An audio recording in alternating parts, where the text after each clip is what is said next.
80s fantasy really does just hit different. Maybe it's the art style or something, but there's a reason why you so often see those AI-generated AI videos out there. It's people trying to capture the vibe of something they no longer have. Something that did not exist at the time it was relevant, but they kind of wish it did. Something to look back on and feel nostalgic about. You're probably thinking, why am I playing AI on screen right now? I'm pretty against AI. But that's the thing. This isn't AI. Lilac Ball is a 1988 Soviet sci-fi film that, when I saw footage of it, I initially thought it was one of those AI-generated TikTok videos. But it's not. It's a real film. You can watch it right now even. You can click off this video and watch this movie. There's something about it. It captures a vibe, kind of accidentally, that feels artificial, like it should not be, because it perfectly embodies all of the components we most associate culturally with 80s fantasy, but feels at once unfamiliar because it's not from a country that we've seen all that much cinema from, at least not in the United States. I don't know if this film's any good, I still haven't seen it, but I can't stop thinking about this movie, and I'm going to make it everyone else's problem. I used to think that the reason that 80s fantasy was so resonant with me particularly was that there was some nostalgia behind it. It was this secret. You only found out about it at the Blockbuster, at the library, at the video cassette store, or a friend told you about it, or your aunt who's seen the 4-hour cut of Dune told you about it. Dune, a special 4-hour presentation. Saturday at 7 p.m. Eastern. You'd learn about it long after it left theaters. Or, in the case of Beastmaster, because HBO would play it on repeat over and over and over again. It was one of the cheapest things they could buy, so they would just replay it constantly. We're always nostalgic for things that existed when we were younger. But that doesn't really explain why Gen Z kids seem to really love dark fantasy from the 80s too, because they weren't even born for like another 20 years after that, or 15 or 10 depending. They weren't alive for it, and unlike when I wasn't alive for it, it was like a couple years removed. It was still in the conversation. They're very removed from it. They're living in the era of Marvel special effects, so why do they crave the artificiality of the 80s so much, with 80s fantasy anyway? Was it ever really that great? Were these films maybe better than we remember them being? Well, I don't know. The 90s fantasy boom in literature existed because people were pushing against the stereotypes of the 80s. There were 3 book series that really marked the transition from 80s fantasy to modern fantasy. Wheel of Time, A Song of Ice and Fire, and The Sword of Truth. And 2 of those were actually good. And they became good because they rejected the stagnant status quo that, at that time, had taken over fantasy, especially in the literary scene. That's not to say that all fantasy in the 80s was stereotypical, of course not. But a lot of the fantasy that became popular on the bestseller list, for example, drew heavily from Tolkien or folklore or mythology. With Wheel of Time and A Song of Ice and Fire, they really pushed forward, both in terms of world building, but also in terms of historical references, allusion to everything. It all worked really, really well. Fantasy would only become more mainstream the further removed it was from that old image that fantasy had, thanks in part to the success of Harry Potter, Lord of the Rings, and later still, Game of Thrones, the adaptation of A Song of Ice and Fire, that, unlike those books, had an ending. And that ending killed any enthusiasm for modern fantasy that a lot of people had. Even with more fantasy shows coming out more than ever before, I feel like the ending of Game of Thrones really did hamper the enthusiasm people had for the genre, as did the multiple attempts to cash in on Lord of the Rings' success and aesthetic. Again, except this time, not Tolkien's aesthetic, but Peter Jackson's aesthetic. I think audiences have just grown bored with the familiar, and they're longing for something different, something that is unfamiliar. And they try to envision a world where maybe Willow was just as successful as Lucasfilm was hoping back in the 80s. Or maybe a world where Legend was a hit for Ridley Scott. And with those imaginings, they come to a new conclusion. A world where the 80s fantasy aesthetic continued to the modern day. Or perhaps the stuff they love today was brought back into the 80s and got adapted on screen. But I'm really interested in this idea of the Gen Z kids' perspective of the 80s fantasy genre. And I want to look at that through a bit of a comparison. I'm going to go through a bunch of these AI-generated dark fantasy videos. I want to see what aesthetic choices they made, or rather what the AI algorithm believed they should make to create something that looked reminiscent of the style of the 80s. I want to contrast that with the real artistry behind these pieces of cinema, the real pieces of cinema. And you can see how viable any of these 80s dark fantasy imaginings actually are by comparing it to what actually was. After all, I've been told by an actual fantasy writer that AI art is a real craft that requires actual skill, for real this time. And listen, if you can't trust what Shad Brooks says, who can you trust, really? There, sure glad I don't look stupid in this. Now, one thing I want to make note is, while AI fantasy art cannot be copyrighted legally, the music they sometimes play in these videos cannot, so I'm going to mute the videos as I play them and substitute what they were playing for some public domain stuff on my own. So this first one is Adventure Time as an 80s dark fantasy film. So we got here Finn, looks traditional, very shapely looking face, very square jaw, looks way unlike the more plump looking Finn, especially earlier on.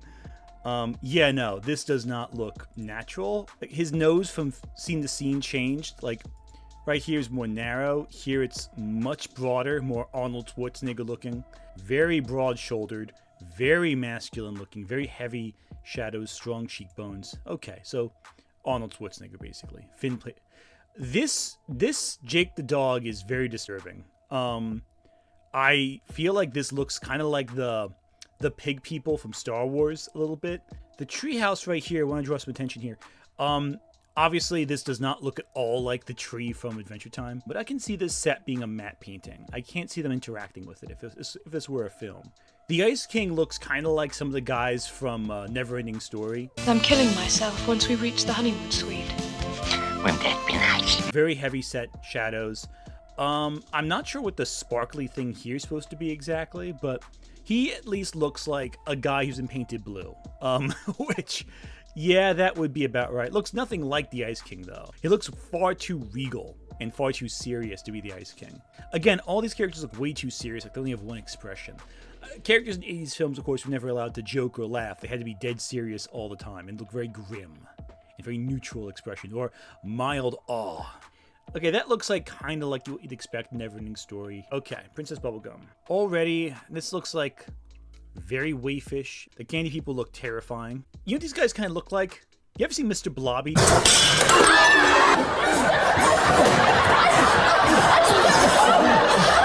Yeah, they all look like Mr. Blobby. All of them look like Mr. Blobby, and I half expect them to sound like Mr. Blobby too, which is terrifying. Lemon Grab looks like the yellow bastard from Sin City. Banana Guard. Again, like they don't look like... They look alien. I don't know how to say this, but none of them quite look right. That doesn't even look at all... I mean, that looks kind of like Bill Nye. Oh, Marceline, though, looks okay. Like, I can see them... I can see Marceline being like that. That kind of looks like when the girl from Legend undergoes her dark transformation. The Lich looks like Skeletor. That's what I'd expect. Again, Flame Princess.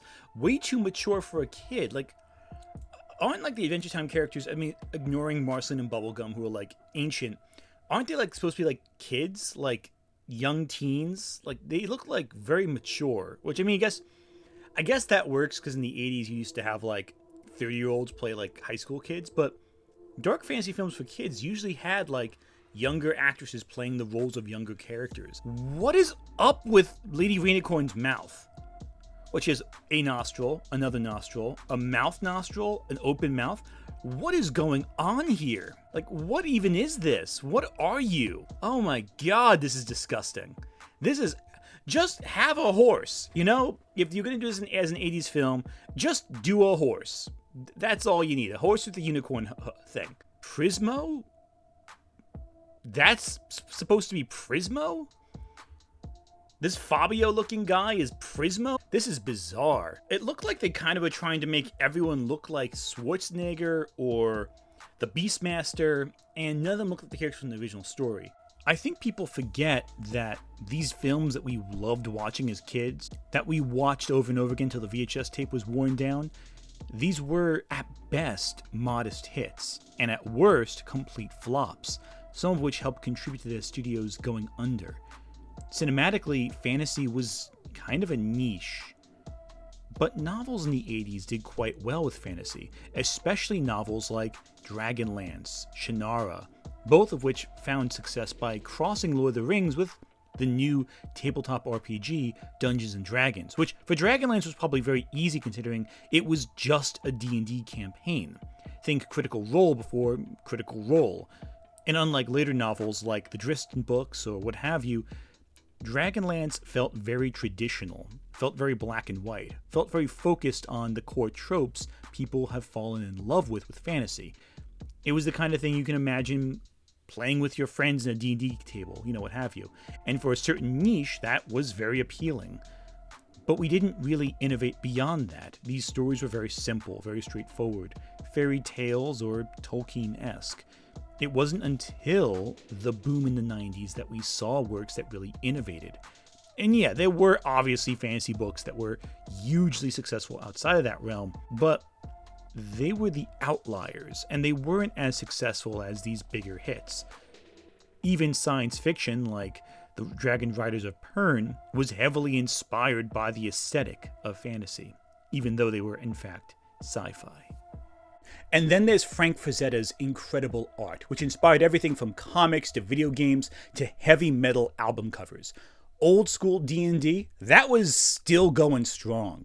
And there were some legitimately great films that do stand up to the test of time today in the fantasy genre in the 80s. But they may not have been successful enough at the time, financially anyway.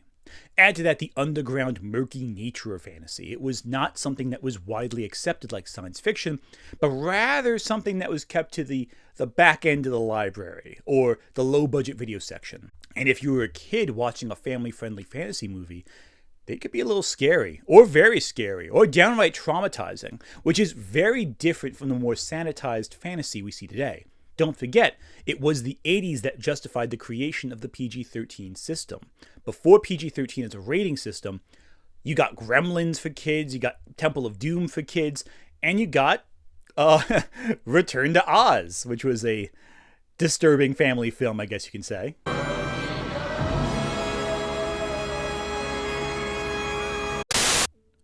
Alright, this is, okay. At least these look like kids. I don't know. This looks more like a Disney movie, which works, I think. I can see something like this actually happening in real life. Wait, that's supposed to be Uncle Stan? No, that doesn't look a thing like him. Okay. Okay, at least these characters look somewhat... That looks fake as anything. That looks really artificial, which is disconcerting and strange. Sometimes you can make a few changes with the characters. This would look... It doesn't match with the rest of the style either. Like, the rest of the style looks more realistic. This looks more cartoonish in a way that's uncomfortable. Remember, reality is an illusion. The universe is a hologram. Buy gold. Buy! Sure. Okay, that... I don't know what ages these characters are supposed to be based on this, though. Like... They're kids, okay, like young kids. Maybe... He looks like he's in his 40s. He should be, like, in his 20s. He looks ancient. Again, terrifying, but that makes sense. Okay, teenager makes more sense. Young adult. Young adult, teenager makes sense. He looks like an alien. I don't know why he's there. This should not be this artificial looking. You could do better than that. But even then, this is very strange. And again, all the backgrounds, if you notice that, they're all very heavy shadows. They're all very, like, concrete-y, very, like, granular. It looks very generic. Like, what's this, sand right here? There's trees and bark, but it looks very nebulous, like very ill-formed. And everything, except for like right here, which is like a mall, which I guess makes sense. This is a set you could conceivably see in a film like this. You see the trees behind it, okay. Mystery shack all over the place. There's no real... Like, it looks very cluttered, very, like, overgrown. Lots of signs that mean nothing but just say mystery, mystery, mystery all over. Okay. At least that's more conceivable, which is more than I could say for the Adventure Time one. At least this looks like something that could have existed in the day. Now, one key thing here is adaptation, or how the 80s and early 90s adapted their fantasy projects. And the key thing I'll keep in mind with this era of time is that they really didn't adapt things all that well. Outside of animated projects like The Last Unicorn, where Christopher Lee went to the reading of the script with his copy of The Last Unicorn by Peter Beagle and said, listen, there's some parts of this book we have to include, and if we don't, then I'm leaving production. So unless you had someone like that who was working on your script or working on your film, your adaptations could sometimes go by the wayside. The power of Grayskull has not yet passed to you. Mattel, for example, when making the He-Man adaptation, was more concerned with He-Man being a morally just figure than adhering to the lore of Eternia. And even then, with the He-Man movie, you ever wonder why in that movie they spend maybe a couple scenes in Eternia and then the rest on like some casual, boring street? Well, that's because all they could afford to build of Eternia were 2 sound stages. They could only afford 2 locations in Eternia. The rest had to be in places that were just on location, on the streets, because the price was too much. Matte paintings were expensive. Say what you will about green screen productions and all that, you didn't have to paint the matte painting every single time. It's easier to just do it on a computer than to physically construct a 20-foot tall painting that you have to act against. The Canon group that made Masters of the Universe, they were particularly famous for cutting corners where possible and making productions on the cheap. One of my first questions was, how much money do you think you'll be spending on it? And they said, oh, probably $10 million. I think they ended up spending about $3.75 on it. And they did a lot of fancy in this era. But even then, with Masters of the Universe, they still lost money before they could finish production, even with these corners cut, and the film still lost the studio a ton of money. When studios did go all out with their darker visions or their darker adaptations, well, you got stuff like the Mario Brothers movie, which people still to this day revile, and that also was a flop. So why would studios pour all this cash into their productions? They'd find ways in the script to justify lowering the cost. Set it in the real world. Set it in a forest. Half the scenes in the forest and a couple scenes in the same soundstage they would construct just once. There are very few high-budget fantasy films from this era that really were able to integrate set design, special effects, and the imaginations inherent in the genre. And when they did do this, well, for better or worse, you could see the seams in the production. We brought life to the project with an incredible assemblage of special effects, 300 blue screen shots, numerous matte paintings, computer motion control, and many other effects that had never been used together in our industry in so great a number. One thing that motivated studios to really pour money into these films, like actual money, was this little obscure indie film. You probably never heard of it. It's called Jurassic Park. The first fantasy film to really put the state-of-the-art special effects to good use, especially after Jurassic Park's example of mixing animatronics with CGI, was a film called Dragonheart. And compare the Sean Connery dragon from that movie to the incredible but dated effects of Dragon Slayer. Undeniably, the miniatures in Dragon Slayer look incredible from afar, but it's far harder to mix them up with real people. When you integrate the miniatures with real people, it looks bad. When you try to composite the people with these matte paintings, it looks bad. And you can tell you're not looking at a real dragon when a wizard's picked up by a dragon and all you see is the wizard dangling in a static, stationary claw while the background moves and they don't. Whereas in Dragonheart, yeah, the dragon is clearly CG generated. It's clearly not physically on set in this scene, but it's integrated far, far better with the actor. And when they did use miniatures and animatronics, CG augmented the miniatures rather than completely substituted. They were able to integrate the actors with the magic far, far more effectively. This is a benefit of CG that people don't really understand or discuss unless you were pulling a Ray Harryhausen with the stop motion integrating actors and actually filming actors and then going frame by frame with little miniatures and stop motion alongside them. It was very hard to integrate human beings when these puppets looked artificial at best or were tiny little miniatures at worst. Much of this AI slop thinks that 80s films could just perfectly adapt the bizarre to life, like we can today. Look at those sets they construct. I mean, granted, it's all AI-generated procedural nonsense, but you couldn't do that, even in the 80s.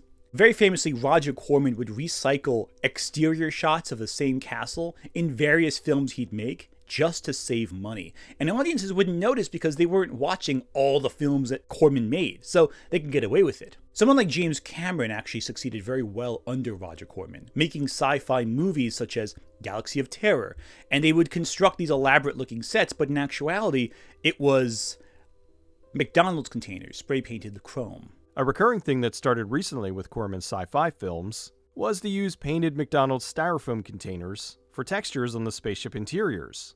They had crew members dumpster diving in McDonald's every day and brought back as many containers as they could. Many of the props, miniatures, and other items used in production were made out of trash.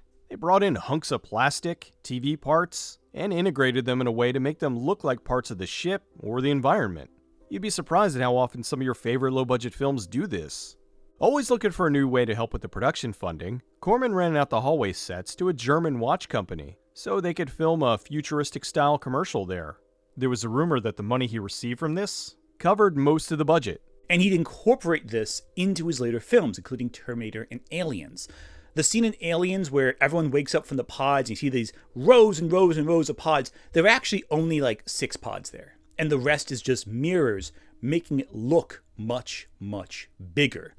These were tricks taken to stretch a low budget as far as possible, to hide the fact that they could barely afford a full set at all. These were the tricks they had to pull in order to create their films. It required artistry. It required a set of skill that was not seeing this slop which just thinks, oh, we can just construct a whole fantasy world with the power of the 80s and practical effects. Artistry was required. Okay, this is supposed to be Mario. That's an elaborate mustache, armor, and everything. I don't like that guy. I don't like that Luigi at all. They look very disconcerting. Toad looks frightening. Toad is terrifying. Does not look like, Toad. Again, all of these princesses look very, very much like the same woman with different, hair. I don't even think there was an actual... again, there's a certain aesthetic to them, these women. Willowy, thin, plucked eyebrows, white, long, narrow noses, big hair. These seem to be recurring things. I don't get what's going on here with the crown. That doesn't make any sense to me. This looks like metal. Again, a lot of metal I'm noticing. A lot of attachments nailed down to slabs of metal. Mega Man, again, looks like metal. I mean, it looks like suits of armor, I guess, which is fair. Donkey Kong, again, looks like no ape in the time period. Look more like Planet of the Apes, most likely. Bowser looks like a pug. He looks small. I don't like that at all.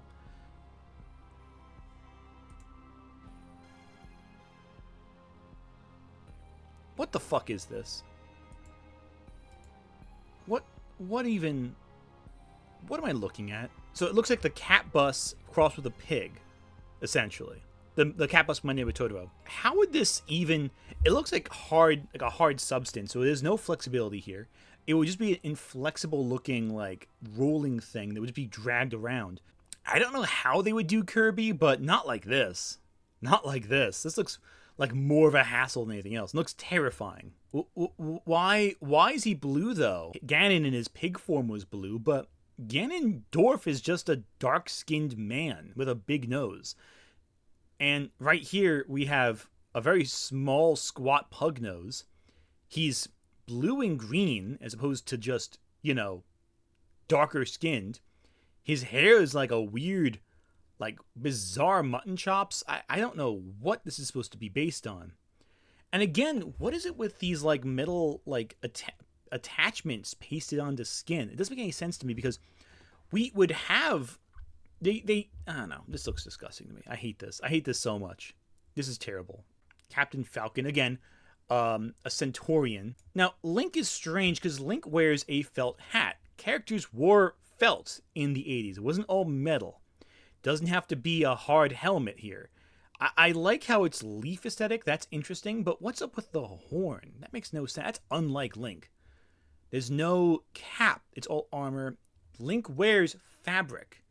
They wore fabric in the 80s. That was a key element. I don't get why it looks like this. I guess it's supposed to look like Krull or Excalibur, all these characters, I guess, with the armor. But it's very strange. Zelda looks unearthly. Wait, what's going on with this? Hang on. So Zelda's face, she has, her ears are just like a band on them. She doesn't actually have long ears, but she has ears right here that are long-ish, but more realistically so. And then you have right back here, there's a hair bump, I guess, the nape of her neck, but then the hair continues.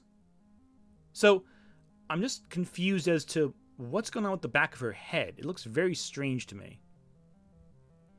And there's like a weird wire here. And what's up with what's up with the weird like line down the side of the face? It's very strange to me. But again, you have that same willowy look. And if anyone could look willowy, it is Zelda. Like, she is a willowy person, and even in the games. Very elfin, very high cheekbones by the game's default. By all accounts, Zelda should fit perfectly with the 80s dark fantasy aesthetic, and yet she looks very weird here. It doesn't make any sense. Falco. Okay, that's strange. I hate that. Hate that more. Hate that more. Looks nothing like Mewtwo. Samus is... Okay. Samus... For one, Samus Aran is 6'3" and over 200 pounds of raw muscle. She is not willowy. She is built. She is ripped. She's got biceps. She's got triceps. And here she looks very dainty, very fine, very fair. Her hair, okay, the hair, whatever. You know, a person that Samus Aran was inspired by was Sigourney Weaver. You would think the AI would replace Samus if it had a modicum of like understanding of how creativity worked, would cast Sigourney Weaver as Samus. That would make more sense, because Sigourney Weaver's tall. She is thin, but she does not look like willowy. That would make more sense for the 80s, a Sigourney Weaver type. And again, looking at the suit itself, this helmet is very bizarre. Again, exposes the face. It's not a full helmet. And again, we had full helmets in sci-fi fantasy. For example, in The Return of the Jedi, Princess Leia donned that bounty hunter outfit. Something like that would make more sense. What it's doing is taking the sci-fi aesthetics of the of Metroid and incorporating it into an Excalibur-esque appearance, or at least somewhat like Excalibur. And again, the rest of the armor makes no sense. Big shoulders, big shoulder pads, essentially. Big shoulder plates, but very little shoulder to fit into them. It looks very loose-forming, very ill-suited for her body, and as such, it looks ridiculous. Not to mention how wide the helmet is. Star Fox is disconcerting. Again, just make them... They have foxes in that era. Just make them like that. Wario... Again, Wario makes no sense. There's no... What is up with his forehead? It looks like it's a texture, like a metal, but it should be just simply his furrowed brow, and yet it's structured like a second helmet or a line of teeth. The same substance of these horns sticking out the side of his head, which again, Wario does not have. It's resembling more and more like everyone wants to look like they're from Excalibur, which isn't the case. Again, it's very strange. Pikachu is freaking me out. The fur is melting into the helmet. The helmet's just kind of sitting on top. It's not really doing anything. Again, helmets, the AI does not understand how helmets function. Helmets are meant to protect the head. The ears are sticking on top of the head, so it looks like the helmet is just sort of resting between the ears, and then the ears themselves, it's like they have a little bend here. This doesn't make any sense. It's like they shoved in, again, a feline face. Doesn't look rodent-like, looks feline-like, and shoved it into a helmet. A broad-shouldered helmet. Very strange collection there. Okay, so we're seeing more of this. How expensive are these AI films? Like, how if these were made in the 80s, how pricey do you think they'd have to be? Because a studio would have to invest. We already discussed that films at this time were low budget, but why were they low budget? A lot of productions of fantasy in the 80s weren't from big budget studios because many of their attempts failed. Dragon Slayer, for example, that was one of the first big budget attempts from a studio. Willow, another example. Legend, another example. A lot of these films, of course, drew heavily from the success of Conan the Barbarian, which admittedly was a big effort at the time. This was a success. It was also surprisingly easy to make because most of the scenes involved Arnold Schwarzenegger flexing, fighting in a desert with a few ruins sticking up. Most of the sets were easy to construct. In fact, Conan the Destroyer, the sequel, was filmed in the same set used to make Dune, the 1980s Dune. So they were able to, again, recycle the sets and thus cut down on some of the budget accordingly. It would sometimes come to the more efficient filmmakers to make the more memorable productions. Jim Henson's cult classics such as The Dark Crystal and Labyrinth were not hugely expensive films, nor was Highlander. None of these films were huge hits if they made money at all. In fact, Labyrinth famously did not. They were Terry Gilliam's films, which were strange and unusual, like Time Bandits or The Adventures of Baron Munchausen's, among others. And they were pretty great and had a lot of artistry put into them. And they were also not super successful. Going back with Terry Gilliam, famously, Monty Python and the Holy Grail was filmed in literal swampland. It was a disaster to film, but they managed to make it work by making the most of the limited sets they had available. And you can't tell that everyone on stage was miserable, covered in mud, stinking and smelly. And I guarantee people making these AI-generated films would not want to spend months in a swamp getting covered in gross grime, slowly losing your mind with your co-stars. In fact, the Monty Python guys didn't want to do that either. So again, a lot of the aesthetics of fantasy that we see from the 80s, it was the product of blood, sweat, and tears and making the most of very little money because no one was investing in your production. How do you think they're going to make these AI-generated films in the 80s? I beg to ask. But here's the thing about a lot of these films. Like I said, most of them were not hits. Not in the sense that we think of hits today anyway. Like, yeah, they made some money, especially on VHS tape, but most didn't. The Neverending Story, against a $27 million budget, grossed $20 million worldwide. That's a flop. Despite the fact that the film got multiple sequels and is seen as a masterpiece, it did not succeed in theaters. Conan the Barbarian, which is often cited as the real starting point of a big trend in sword and sandal and sword and sorcery films, it grossed $68 million worldwide against a $20 million budget, which means it was a modest hit, but not a spectacular hit, especially when you compare that to Star Wars and E.T. It's not going to get Hollywood producers going crazy over it like Star Wars did with science fiction. Even The Princess Bride, which is arguably the best of these 80s films in terms of critical reception, in terms of pop culture relevance, it only grossed $30.9 million against a $16 million budget.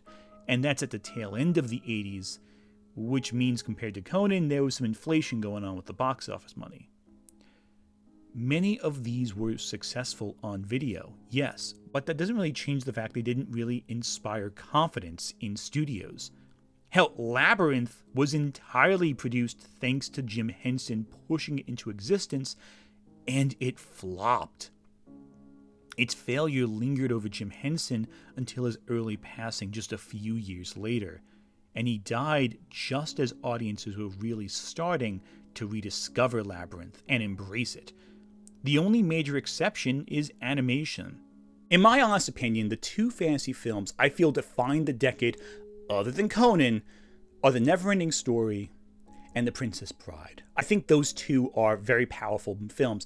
I think in retrospective especially, you see a lot of echoes of Neverending Story and Princess Bride in these AI-generated fantasy films, alongside with Legend, but that's another story altogether. And Krull, and Conan, of course.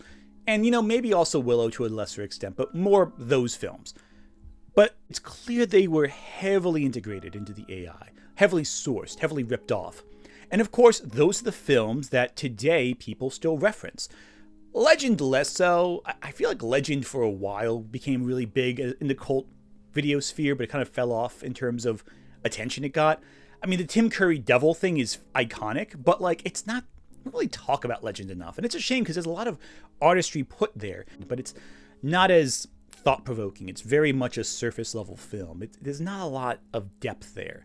But I still think it's better than some of Ridley Scott's later films, like his Robin Hood film or Gladiator 2, Final Fantasy VII in the 80s. So again, what's interesting about Final Fantasy is that the first game was created in the 80s. It was designed to be a reference to Dungeons & Dragons. In fact, the spells originally were based on the spell slots in the original D&D. The classes were based on D&D classes. The monsters were based on D&D monsters. So there is room here for them to draw heavily from that aesthetic. But I think what they're going to do is make them weirdly 85-looking people. So we'll see what they do. The way Midgard works is there's a big plate, a big circular plate, like a pizza, over the lower half of the city. And as such, because it's just industrial sprawl, you don't see that. And we see building towers here in the background, which is fair in a cyberpunk dystopia, but with Midgar, there is this central Shinra tower and all the smaller buildings next to it. The skyline looks like it towers over the Midgar tower, which is what I presume this to be. Oh, that's our Cloud? Okay, let's look at this guy. This looks kind of like a cross between Snake Plissken and Connor McLeod of Clan McLeod, you know, with the big shoulder blades. Again, a lot of nails I'm noticing here. A lot of like bolts. Things being bolted down seems to be a big element of 80s dark fantasy, according to the AI generator. Rough rock backgrounds, again. Presumably it's because back in the 80s they would have a lot of the same identical rooms with generic backgrounds. They would cycle in and out. So if they have like one soundstage, you have a rock wall. We're gonna have a lot of rock rooms, so you can like use the same locations from multiple places. The sword looks very narrow, which is not like the Cloud's Buster sword at all. But again, I digress. The face half in shadow, that works, but the hair looks kind of like it would fit. And that looks more realistic compared to what I'd imagine. And now he's become Dolph Lundgren from the He-Man movie. His sword is very generic and thin, unlike the Buster sword. And again, the backgrounds are, we got the Fortress of Solitude icicles in the background from the Superman movie, and we got sheer rock wall. Again, I'm wondering how much of this draws from movies like Labyrinth or Legend, but also Return of the Jedi, which I think does have that kind of rock wall. Shoulder pads are totally different, no longer bolted, more cylindrical rows upon rows. Barrett looks very strange. Barrett only has an arm missing, so I'm not sure why there's all this like gravel on his face. It's very weird to me. The gun looks disattached from his arm. It looks too big for his body, which makes no sense because Barrett's gun is attached to his forearm, I'm pretty sure, not his full arm. Okay, first off, I'm not sure what's up with the design here. It looks very like they confused the sword for Rockwall again. A lot of weird ornaments around the body. The buckles make no sense. And his hair, it's like, it looks like it should be a single strand of bang, but it's bang coming out of bang. See that? Like the bang right here, kind of, it's like a joint between two sets of bangs. It makes no sense. Oh, hair works. What? Is that supposed to be like the first boss? Like, what am I looking at? Now, this looks like something out of Mad God, the stop-motion movie. That looks grotesque and terrible. It looks like a weird, like, little creation. I don't like that. I want to go away from that. That's terrifying looking. That's supposed to be Midgar again. The Shinra Tower. I don't know. Tifa. Again, wayfish more than anything. That's Marlene. She has way too many fingers there. Sunflowers make no sense. That's bizarre looking. These shots of Midgar are strange because it doesn't look at all like Midgar. It's like a weird extension. This is supposed to be President Shinra. Okay, that could work, I guess. Is that supposed to be Genova? I guess it kind of resembles the one H.R. Geiger artwork of the humanity of the woman's face with the bio extensions coming out of it, the bio mechanical extensions coming out of it. This looks very strange though. It kind of resembles something out of the Neverending Story to an extent, but again, this doesn't look like Genova at all, considering Genova is ultimately just contained in a sarcophagus of metal that looks like a woman. This looks too ridiculous and strangely industrialized. Okay, here's what I expected. That's kind of what I expected for Aerith. And again, Aerith and Tifa, befitting of their physicalities, should look a little different, right? Aerith, again, looks kind of like Winona Ryder a little bit there, crossed with, she looks like a few different, but the problem is she looks like a lot of generic 80s models more than anything else. The flowers here make no sense. I'm not sure what's going on with the spikes there. Again, clavicle, cheekbones and clavicle, key elements of 80s fantasy according to AI generators, because every woman in this has it. Extremely thin, which is, again, with Tifa especially throws me off because Tifa is a fighter. Tifa should be burly, should be strong looking. But you wouldn't have that. Again, even the games don't do that too often either. She's very thin in the games as well. Cloud in a dress. Okay, so AI has done it. They've put a man in a dress. I do love that segment. I'm not gonna lie, Cloud's really wearing that dress quite well. That would be the edgy Cloud dress I'd expect him to wear. I'm not gonna lie. Please don't. Not a word. Not even one? No! But you're so pretty. What's with the hair? It keeps changing. That's how you can know AI can never replace an artist, because the hair keeps shifting from shot to shot to shot. It just doesn't make any sense. That's supposed to be Sephiroth? Again, a desert. Generic sets back then. They had to film the same place multiple times, usually in the deserts of LA, deserts outside LA. But like, what's with this sword? It's like a big, narrow lightsaber almost thing. I don't get this. This is strange. Sephiroth, though, again, and the shoulder pads are going down the arm. Like, you can't lift your arm up that way. It would block your reach. And that looks like Marion from Indiana Jones. It looks like it has the same face, roughly, has the hat that she wears, and like, I'm sure she has that hat. It looks a lot like her, doesn't it? The nose looks really strange. So Sephiroth here, again, looks just like Cloud. Same face, everyone. Looks like Dolph Lundgren. Sephiroth, though, you know, he actually looks like the guy from Warlock who passed away not too long ago.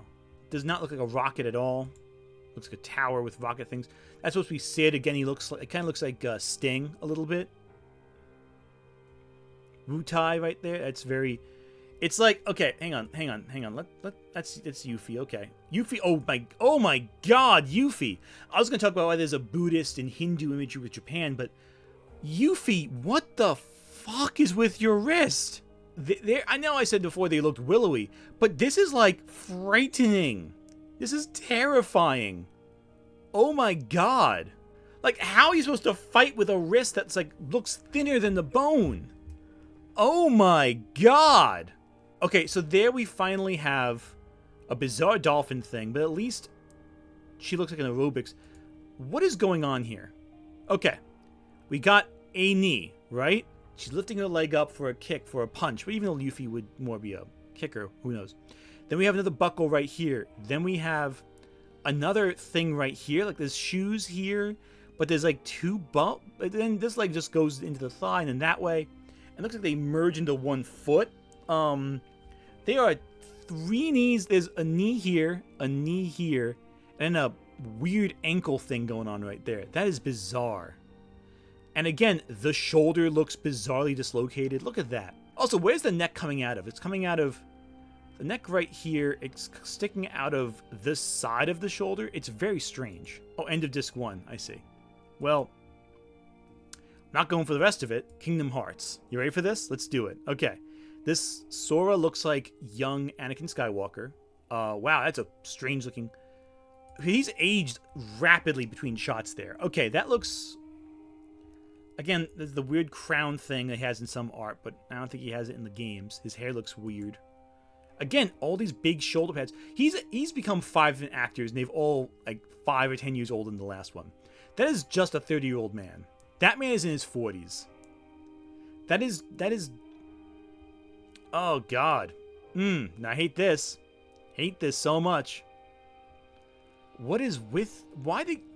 That is just Hayden Christensen. That's not Hayden Christensen anymore. I don't get what that's supposed to be. Goof.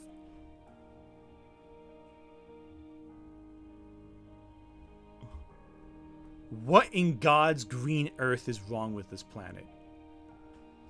Dear Lord, how did you wake up today and go, yeah, you know what? I want to make Goofy into Gaston. Yeah, I'm speechless. I have no idea how to respond to that one.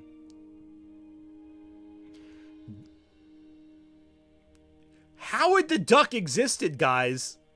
He doesn't have a nose there. He's a god. Oh, God. It's just Joker Donald there. What the fuck am I looking at? Kyrie, okay, makes sense. Oh, what's up with her hand? Kyrie makes more sense, though, at least. Now she's white. Now she's still white. She was Asian before. Now she's white. Destiny Island, okay, that's Riku. He looks, I guess, sure. They all look like really intense and aggressive. All these fantasy protagonists look the eyes are crossed. What is going on there? This was the Organization 13? Like, what? Xehanort, okay. Again, that looks, okay, like 15 other bad guys. Like a bald bad guy with heavy cheekbones. They all look the same. Every one of these characters. What the fuck? That's just the same guy from before. That's just the. That's what is going. What the fuck? That's just frightening. That's terrifying. Oh God, that's frightening. They all have the same face. They all have the same face. No, I'm not subscribing for more. That's terrifying. You should be ashamed of yourself. That's frightening. All of these guys have the exact same face. It is same face syndrome. They all look like Fabio, look like Schwarzenegger. Why can't we have some Goonies level age characters, right? Like, none of these kids look like they would be in the Goonies. None of them look like they would be the protagonists of Gremlins. Like, when they cast for those movies, they cast like actual like people, like teenagers, kids. You look at the Neverending Story. You look at even Labyrinth with Jennifer Connelly. You know, yeah, she's young, but you know she would become a big talent, obviously. But she still looks like a teenage girl. She looks conceivably like the audience member watching it. Only a few movies had the male model as the action star, and very often it looks like they're drawing from that model of like the Beastmasters, of the Sword and the Sorcerer, of Deathstalker. You know, that aesthetic of the man who has this big, strong, burly presence and heavy cheekbones and heavy brow, all usually Scandinavian in origin. When it comes to a character like Kyrie, who is Sora, Riku, and Kyrie, all of them should be Asian. Those are all Japanese-sounding names. They shouldn't be white. And yet, they're all 30, 40-year-old adults. It looks like it was sourced more on 80s models than it was 80s actors. I think on one hand, there's something we haven't discussed, and that's lighting. Lighting provided some interesting problems. We all love to invent grand moods and atmospheres with lighting, especially when we have the luxury of a big set. But our sets were huge. We were edge to edge. We had to light a very big space and still have room for setups and to be able to shoot at a variety of angles. Here, imagination was often struck by the cruel realities of modern production techniques. A lot of 80s films are lit very differently than modern films are. And that's, of course, due to technique, due to the cheapness of lighting, the way the cameras have functioned. There's a way that murkiness films on film that's different from how it films on digital video. And that kind of has affected the way films are lit nowadays. But you got these really rich shadows in fantasy films of this era. And a part of that is to hide the wrinkles and the effects. Again, when you shine something in a certain way, you draw attention to the parts of a shot that look good. If you hide the shots that don't look good in shadow, you can't see the zipper behind someone or the ends of the makeup or the imperfections. And because of that, it was a great way to mask any issues they might have had. And when you have this lighting already in effect, they're able to make it more stylistic. And the contours of the face emphasize more when there's shadows from the cheekbones, and the way that you would have this like little sparkly glimmer, it stood out more against the shadows and thus felt more enchanting. There's certain aesthetic choices that were done in part out of practicality, but add to the feel and the vibe of this world in a way that's indescribable. A lot of fantasy nowadays is lit the same way that Harry Potter was lit, which is flat, dull, doesn't really do too much with the shot, or the way that Peter Jackson lit his film, meant to make it look more realistic, more like Gladiator than necessarily a fairy tale. And because of those two films, I think that lighting has shifted in a way that's not as interesting to look at or dynamic as it was back in the 80s. And further, Game of Thrones was lit like a TV show. A high-budget TV show, but a TV show nonetheless. And you still see that even-handed lighting throughout. This is not bad. The lighting works for the productions and it succeeds at what it's trying to do. But it just means you don't see that same aesthetic we saw in the 80s at all, ever. I think we also owe a ton of the genre's success to guys like Jim Henson, who I've mentioned a few times, and I really want to emphasize how important Jim Henson was to the 80s fantasy aesthetic. I mean, Neverending Story basically lifted heavily from Jim Henson's work in works like The Dark Crystal. Without Jim Henson, you wouldn't have Yoda in Star Wars. The man was a genius who used his talents not only to tell his own unique surreal fairy tales, but also assisted others with their creation. And like, compare the effects of Yoda to, say, Dragon Slayer. You know, look, there's Yoda. Yes, you know it's a puppet. It's not trying to be realistic like the Dragon Slayer dragon. And yet, it's perfectly integrated into the scene, and you kind of forget the fakeness of the puppet in front of you. Jim Henson told his stories with humor, sometimes self-referential humor, but there was emotional sincerity where a lot of fantasy films in the post-Joss Whedon era really struggle with. Because sincerity requires you to take everything at the raw emotional value of any scene you're in. A Muppet can make you cry, but sometimes in, let's say, a Joss Whedon Buffy episode, you might see something horribly tragic, but the joke is that you shouldn't feel anything while watching this. And I think that's one thing that reaches out to audiences now about 80s fantasy. They were completely, always, passionately diving into the emotions of a scene. There's sequences in Excalibur that are completely absurd, yet because they're so sincere and so over the top, you buy into it. Krull is a ridiculous movie with some terrible effects and some goofy sequences, but because the actors seem to treat it like some Shakespearean epic, you completely buy into everything happening, even if it's completely ridiculous.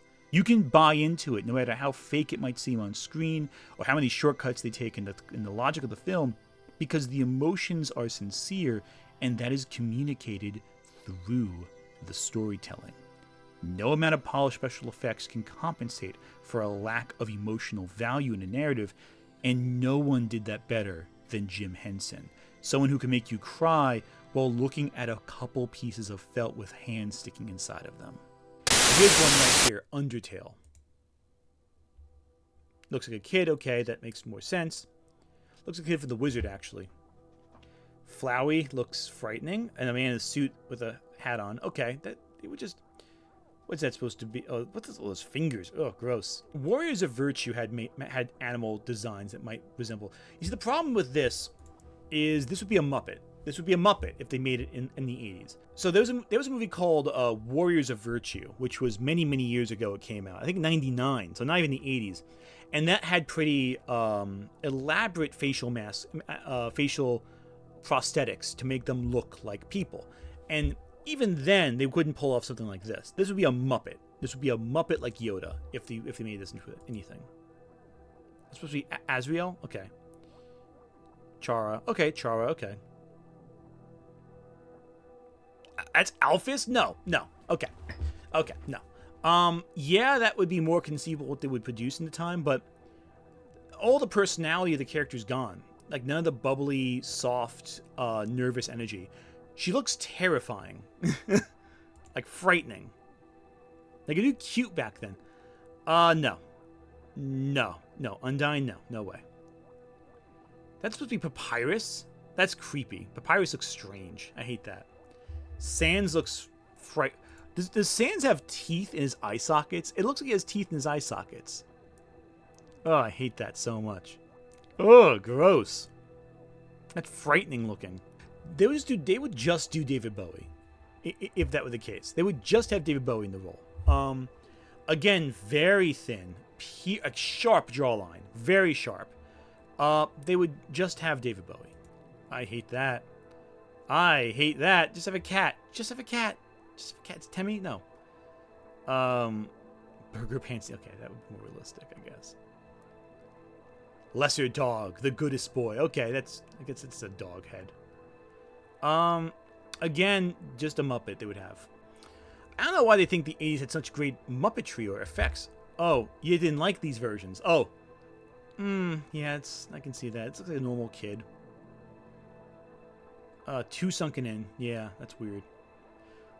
Flowery. Okay, this looks like the Fraggle Rock. This was a Muppet you can conceive of. Does not look like a flower, though. And the fact that the AI couldn't register that this was a very strange-looking Muppet.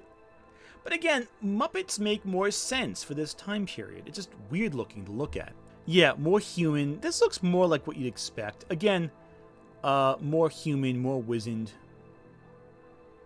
Hate that. Again, the thing I don't get was all these ridges and wrinkles. Like, yeah, you'd have that, but how would you expect to articulate the face? You look at a lot of the more complex makeup jobs, you can see where the seams are because it doesn't move quite right. A design like Chewbacca, for example, works really well because it's a guy in a fur costume, basically. It's very easy to articulate that. Yoda as a Muppet works well because the wrinkly parts are the parts that don't move, like the top of the head or what have you. This is the snout. These wrinkles are all over the snout. That movement's going to be a problem. Again, compared to Warriors of Virtue, that's more elaborate prosthetics, or Planet of the Apes in the 2000s. More elaborate prosthetics, but also years of technology have allowed them to make it more refined. So there's a lot going on there. I hate that. The fingers are terrifying as usual, but... And again, it looks like they have double ears. Whenever they have the bigger sets of ears, the AI generates two sets of ears. So there's an ear right here, and there's a second ear right here, if you see that. And I think what's going on is that they would think that they would just tape the AI thinks it would just tape the ears on, or it sees the longer ears as a second set of ears and they have to put both on there. So again, probability, it's expecting what to think there. AI only functions as a prediction machine. They predict where things will go and accordingly place it there. This is very disconcerting to look at. Again, the problem, no, I don't like any of these for Alphys. Looks like the dinosaurs from Dinosaur. But again, a Jim Henson Muppet, which you could make into something more cuddly and approachable. Yeah, I think I made the point. Papyrus makes no sense. The bone structure makes no sense. This looks like clockwork. Looks like clockwork on top of the body. This makes no sense. This skeleton's bizarre. Like, the ribs are like a armored plating over the chest, but then there's no chest and the arms have nothing there. It's very strange to look at. We had skeletons. Army of Darkness incorporates skeleton characters very easily into this. So you can do a skeleton pretty well, even a jokey skeleton, but this looks just strange. And hell, before Army of Darkness, you had the incredible effects of Jason and the Argonauts with Ray Harryhausen, where they have an entire skeleton army fight using nothing but stop motion and clever real projection skills. This is not that. Again, the problem is those are what is going on with its fingers. Those are way too many finger bones. That's frightening. Now that's interesting. So they made Mettaton black. Huh. You see, that's interesting because usually AI, if we've noticed here, most of the characters have defaulted to white. This is one of the few black characters it's created. That's interesting. Who is not like Barrett, who's directly probably put in Black Man. That's interesting. Roller derby looking. Yeah, again, very roller derby-esque, I think. Okay, I think we have enough. 僕はこれを自分たちの仕事をつなげたいとは全然思いません。極めて何か生命に対する侮辱を感じます。There really was no model. Even the idea of elves and dwarves being codified wasn't entirely ironed out because a lot of creatives' ideas of what constituted fantasy wasn't Tolkien. I know, I said before that literature lifted from Tolkien, but most filmmakers didn't read Lord of the Rings. It took a very long time for a filmmaker to get Lord of the Rings enough to make a film out of it. And the only version they had before that was Ralph Bakshi. What instead we got was more drawing from mythology, more drawing from folklore. Magic was themed around what you could believably put in front of a camera. Magical creatures became whatever Muppet you could place in an audience's face and they would buy it. And even then, very rarely, as is the case in, say, Legend, you would see these goblins and hook-nosed monsters, and they would be very incredible to look at, but it was very difficult to do that well.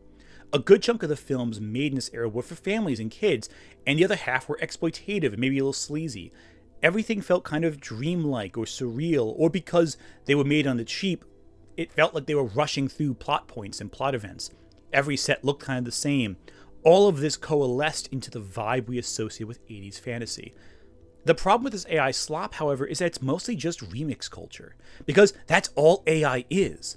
Remixing the talents of other artists, taking their measures and decisions that were made to maximize efficiency and maximize the entertainment value of a film to tell a story despite their limitations. And the AI takes all that and makes it weak, underwhelming, lame. Of course, there is an argument to be made in favor of AI, which I will address. And that argument is simply, well, how can you expect me to make something of my own like this? How can I be expected to make a whole film on my own that looks half as good as these filmmakers made with decades of experience that I could never learn on my own? How do you expect me to make these beautiful movies? And, well, I have a response to that one. It's a compelling argument. Very compelling your argument is, but how do I expect you to make a movie? Well, I have a solution for you. Are you ready for this? Learn a fucking skill! How's that sound? Genuinely, I don't care what your excuse is. If you're using AI, not a tool, not an assistant, but as the entire measure of creative work, you are taking away jobs from people potentially, even if you're an independent person with no money behind you.